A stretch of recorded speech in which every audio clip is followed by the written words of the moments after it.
Hey everyone, this is Jonah Johnson with you for another edition of JJ in the Field. Hey everyone, Jonah Johnson, sales agronomist with PCT Sunrise. And if you noticed, our background has kind of changed today. So now, if you think about as we're entering the winter time coming up here, a lot of harvest has been completed across Ohio.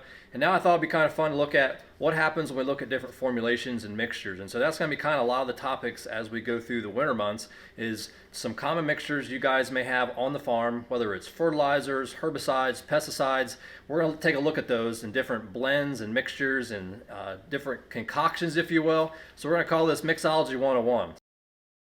So today, I thought it'd be interesting if we took a look at starter fertilizers. So whenever we talk about fertilizers, what's important to a grower? So in my standpoint, a high chelated, high compatible starter fertilizer is paramount. And why is that? Chelation. So we've heard the word chelation. You probably had 9 out of 10 of you have probably heard what that word is. So chelation comes from the Greek word claw, which means essentially it's going to be able to latch on to the metals. And so what am I referencing exactly? So when we talk about some of our fertilizers, for example, our phosphorus-based fertilizers, most of those have a negative charge to them. And you think about our soil colloids, we have negative soil colloids, which means when we inject that fertilizer in the ground, it's going to be essentially floating around looking for somewhere to stick, right? So if you think about like a magnet on your refrigerator. So what attracts a negative? Positive, right? So what is positive in the soil colloids, in that soil solution and surrounding those soil colloids? So if we talk about our positive cations, so examples of those would be zinc, calcium, magnesium. If we get really basic alkaline soil conditions, you'll have more calcium, magnesium free floating in those soils. And they're going to be attached to those and basically bind those up and not allow those to be plant available.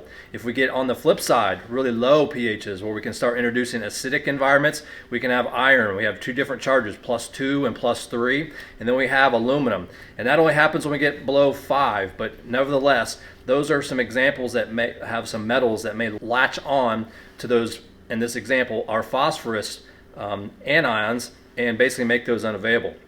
So how does that apply to us with our starter fertilizer? So I thought we'd run through a couple examples here. So here on my right to your left is an example of a high chelated, high compatibility 624-6 starter fertilizer. And if you note, it's a very pretty opaquish green. There's no crystals, nothing floating in there. And so if we do a mixture, and so not all chelation's created equal, unfortunately, and you got to know what is your chelation event, number one. And we're going to keep this really basic today. But for example, here on my left or your right, you'll note we'll have a low compatibility zinc fertilizer.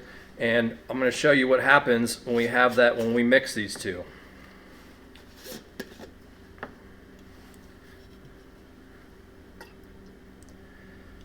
So note the immediate color change. And what this is demonstrating,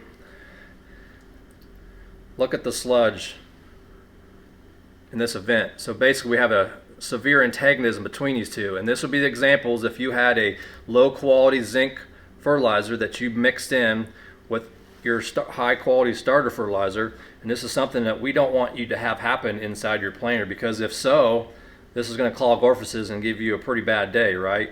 So this is something I don't want to happen to you personally. So what will happen is if we agitate this vigorously, you'll note that it'll start to go in the solution. But what will happen is, and I'll show this with pictures, when this sits for a while, it'll start to separate, just like oil and water, okay?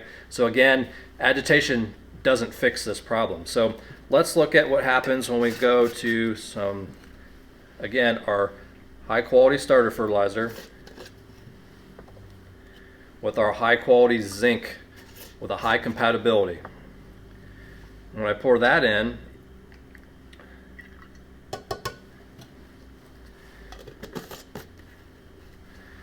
and I agitate, because agitation is always key when we're making our drinks, right?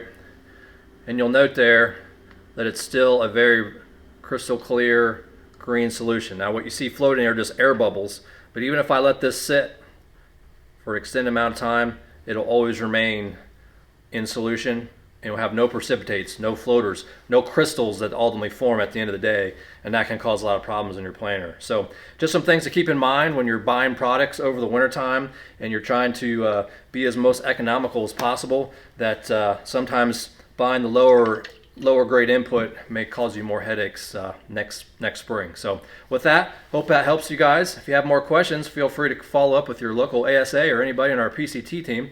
For that, this is Jonah Johnson, sales agronomist with PCT Sunrise. Thanks for watching.